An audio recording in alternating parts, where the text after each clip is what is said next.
ये जो मेरे अलावा तुम पे मरते हैं, ये मर के नहीं जाते। तू जो नहीं तो मैं कहाँ, मेरी आँखों में नजर तेरी है, मेरी शामों से हे फ्रेंड्स, हाय। मैं इस टाइम न्यू दिल्ली के स्टेशन पे हूँ और मुझसे आज कोई मिलने आया है। आकाश जी मिलने आए हैं। ये अभी कुछ दिनों पहले मेरे घर भी आए हुए थे।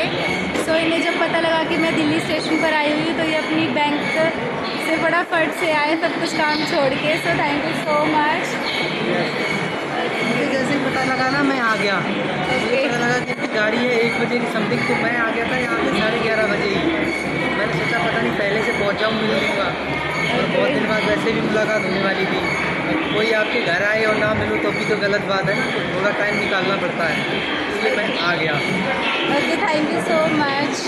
और अभी हमारी ट्रेन है, सो 10-15 मिनट रह गया, तो फटाफट से रील शूट कर लेते हैं। और आप सब ज़रूर देखना, कमेंट बॉक्स में बताना कैसी लगी।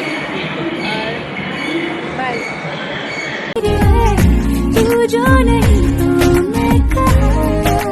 हेलो दोस्तों, आज आप लोगों ने देखा है यहाँ पर अवनी को, और साथ ही आप लोगों ने देखा है यहाँ पर आकाश जी को। और आप लोग जानते ही होंगे कि इन्होंने ही अवनी का फर्स्ट इंटरव्यू भी लिया था। और आज आप लोगों को अवनी से इस तरह से मिल करके कैसा लग रहा है।